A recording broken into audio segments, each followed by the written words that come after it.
प्यारे बच्चों, सुप्रभात। कक्षा 10 के विज्ञान विषय में तृतीय अध्याय धात और अधात चल रहा है आपका। उसमें आगे की ओर बढ़ते हैं। उसमें अगला टॉपिक है खनिज। खनिज क्या होते हैं? खनिज पृथ्वी की भूपर्पटी के प्राकृतिक रूप में निचले भाग में पाए जाने वाले तत्वों और यौगिकों को खनिज कहते हैं। क्या कहते हैं? खनिज कहते हैं। पृथ्वी की भूपर्पटी में प्राकृतिक रूप से पाए जाने वाले तत्वों और यौगिकों को क्या कहते हैं? खनिज कहते हैं। अब खनिज के दैनिक जीवन में आप देखे होंगे खनिज कौन से, कुछ हम आपको उदाहरण बता रहे हैं, उनको देखिए। जैसे लोहा है, अभ्रक है, कोयला है, बॉक्साइड है, ये एल्यूमिनियम के भाग होते हैं, ये होते हैं खनिज। ये खनिज होते हैं। अब खनिज से आप परिचित हो गए होंगे। पृथ्वी की भूपर्पटी में प्राकृतिक रूप में पाए जाने वाले खनिज के बारे में आप समझ गए, उदाहरण भी हमने बता दिया। अब दूसरा है तत्व है अयस्क। अयस्क क्या होते हैं?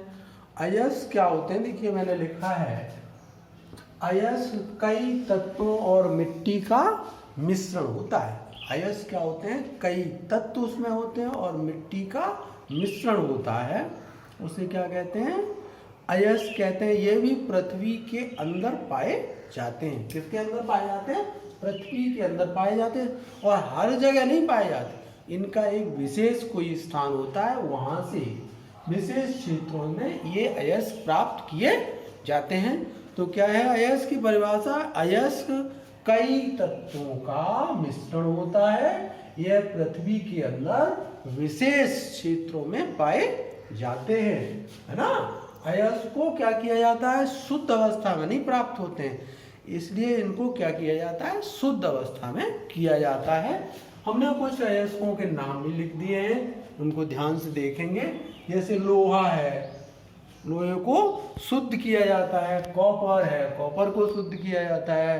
तांबा है, एल्यूमिनियम है, इनके अयस्क निकलते हैं, उनको शुद्ध करके इनको प्राप्त किया जाता है। अयस्क समझ गए होंगे। अयस्क क्या है? कई तत्वों और मिट्टी का मिश्रण होता है जो पृथ्वी के अंदर विशेष क्षेत्रों में पाए जाते हैं। तो अयस्क के बारे में समझ गए होंगे हैं, उनके उदाहरण भी हमने आपको बता दिए हैं। ये कॉपर है, लोहा है, एल्यूमिनियम आदि ये पाए जाते हैं। अब अगला तत्व है गेंग। क्या नाम है? गेंग। पृथ्वी के अंदर, देखिए गेंग की परिभाषा कुछ साधारण सी है। पृथ्वी के अंदर अयस्क और खनिज में मिट्टी और रेत की क्या होती हैं? अशुद्धियाँ होती हैं। किसकी किसकी? मिट्टी और रेत की अशुद्धियाँ होती हैं। वो क्या कहलाती हैं? उन्हें जिन्हें गेंग कहते हैं, है ना। क्या कहते हैं? गेंग कहते हैं। किसकी अशुद्धियाँ होती हैं? मिट्टी और रेत आदि कई प्रकार की अशुद्धियाँ होती हैं, उन्हें गेंग कहते हैं। अयस्कों खनिजों से इन अशुद्धियों को हटाने के लिए भौतिक तथा रासायनिक प्रक्रियाओं के द्वारा इसको हटाया जाता है। किसको हटाया जाता है? गेंग को। मिट्टी, रेत, अन्य अशुद्धियां भी हो सकती हैं उसमें, उनको भौतिक तथा रासायनिक प्रक्रिया के द्वारा उनको क्या किया जाता है? हटाया जाता है। इस प्रक्रिया को क्या कहते हैं? गेंग कहते हैं। ठीक है, गेंग के बारे में आप समझ गए होंगे। अब उसके बाद आता है संक्षारण। क्या आता है? संक्षारण। संक्षारण जैसे लोहे की कोई नई वस्तु खरीद के लाए तो आप देखेंगे वो चमकदार होती है और कुछ दिनों के बाद वो आप उसकी देखेंगे, उसके पश्चात उस पर लाल भूरे रंग की क्या चढ़ जाती है? परत चढ़ जाती है। लोहे की चीज़ खरीद के लाए या किसी अन्य धातु ले आए तो उस पर क्या चढ़ जाती है? परत चढ़ जाती है। इस प्रक्रिया को जो परत चढ़ जाती है उसको हम लोग क्या कहते हैं? देसी भाषा में जंग कहते हैं। क्या कहते हैं? जंग कहते हैं। तो जंग लग गई किसी धातु पे। तो संक्षारण की परिभाषा इस प्रकार से है, जब कोई धातु अपने आसपास क्या अपने आसपास किससे? अम्ल और आर्द्रता आदि के संपर्क में आती है। अम्ल और आर्द्रता, जैसे नमी है, थोड़ी सी नमी, जैसे पानी है, भर गया है, पानी सूख गया, उसके ऊपर क्या आ जाती है? नमी आ जाती है। तो जब नमी आ जाती तो उसमें क्या आ जाता है? वो संचारित होने चल लगती है। उसको क्या कहते हैं? संचारित होने। और ये संचारित होने की जो पूरी प्रक्रिया है, इसी को क्या कहते हैं? संचारण कहते हैं। हमने यहाँ पे लोहे तथा अन्य वस्तुओं की बन होती है, भूरे रंग की हो जाती है। जब कोई धातु अपने आसपास अम्ल, आर्द्रता जैसे नमी आदि के संपर्क में आ जाती है, तो इससे वह धातु क्या हो जाती है? संचारित होने लगती है। अभी बताया था, इस प्रक्रिया को क्या कहते हैं? संचारण की प्रक्रिया या संचारण कहते हैं। जैसे चांदी के ऊपर किस तरह की परत आ जाती है? आपकी चांदी देखी होगी, तो चांदी के ऊपर आप देखिए कुछ समय बाद उस पर काले रंग की परत आ जाती है, देखा होगा आपने। उसके बाद है तांबा। तांबा के बर्तन होते हैं, तांबे के बर्तन के ऊपर कैसी? हरे रंग की परत आ जाती है। उससे इसलिए तांबे के बर्तनों को, मैंने बताया था पहले अध्याय में, तांबे के बर्तनों को अम्लों से धोना चाहिए, जिनमें अम्ल की मात्रा होती है। खट्टे चीज़ों से उसको धोना चाहिए, जिसके ऊपर जो हरी परत आ गई है उसको दूर किया जा सके, अर्थात तांबे के बर्तनों को अम्लों के द्वारा ही धोना चाहिए। अब इसमें कुछ धातुएं ऐसी होती हैं जो संचारित नहीं होती, कुछ होती हैं जिसमें एयू का अर्थ है सोना। सोना प्रकृति में स्वतंत्र अवस्था में पाया जाता है और यह संचारित की अवस्था में कम आता। अब आप कहोगे कि सोना तो होता है, तो उसका अर्थ यह है कि शुद्ध सोना जो होगा वो संचारित नहीं होगा। इसी प्रकार से एक धातु और है प्लेटिनम, शायद इसका है संकेत। ये भी धातु जो होती है वो संचारित नहीं होती है। तो आप संचारण के विषय में आप समझ गए होंगे। क्या है? जब कोई धातु अपने आसपास अम्ल, आर्द्रता या नमी आदि के संपर्क में आ जाती है, तो क्या हो जाती है? वह धातु संचारित होने लगती है। इस प्रक्रिया को, जो ये प्रक्रिया एकदम से नहीं होती, ये प्रक्रिया बहुत धीरे धीरे धीरे धीरे होती है। इस प्रक्रिया को कहते हैं संचारण की प्रक्रिया, है ना। और इसके आपको हमने चांदी के ऊपर कैसी होती है, अन्य धातुओं, हर धातु के ऊपर अलग अलग प्रक्रिया होती है।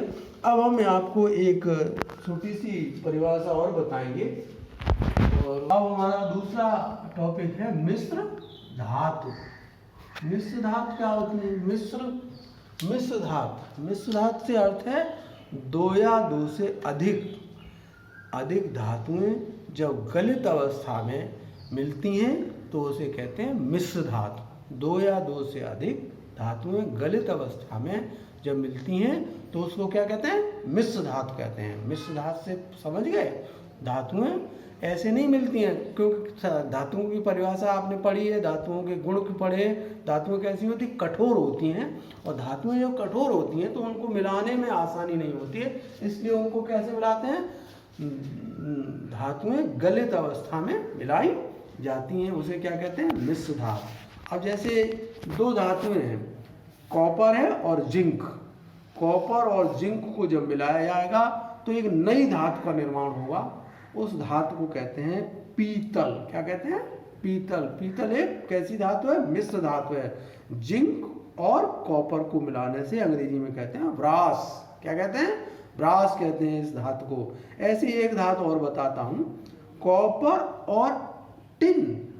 कॉपर और टिन, Sn जिसका संकेत है Cu plus Sn equal to क्या बनता है? कांसा जिसे कहते हैं उसको कहते हैं ब्रोंज। क्या कहते हैं? ब्रोंज कहते हैं। इसी प्रकार से हम और धातुओं को मिला के प्राप्त करते हैं, उनको कहते हैं मिश्र धातु। मिश्र धातु के बारे में समझ गए होंगे। इसी प्रकार से एक हम और धातु बताएंगे, उसके बारे में।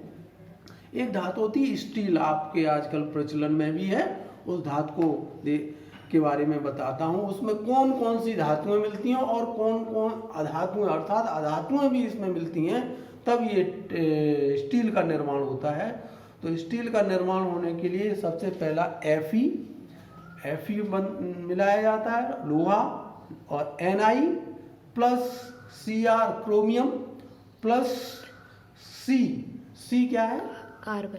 कार्बन होता है। कार्बन आपको मालूम है कैसा है? अधातु है। कार्बन कैसी है? अधातु है। और बाकी Fe धातु है, Na भी धातु है और क्रोमियम भी धातु है, अर्थात अधातु भी मिलाई जाती है। तो उससे जो प्राप्त होता है उसको कहते हैं स्टील। आपने देखा होगा स्टील के बर्तन आपने देखे। तो इस तरह से मिश्र धातु के साथ अधातुएं भी मिलाने से कुछ पदार्थ, कुछ चीज़ें प्राप्त होती हैं, है ना। आज हम आपको इतना ही पढ़ाएंगे। कल हम आपको सक्रियता के आधार पर धातुओं को कैसे बांटा गया, कौन सी धातु सक्रिय होती है, इनको नोट करें और लिखें। और जो चीज़ नहीं आपको समझ में आती है वो हमसे फ़ोन द्वारा किसी भी समय आप हमसे संपर्क करके फोन पूछ सकते हैं। आप व्हाट्सएप भेज दीजिएगा, हम उस प्रश्न को पढ़ेंगे और आपको उत्तर देंगे। आपको समझ में आ गया होगा, इसको नोट करें और हमें बताएं।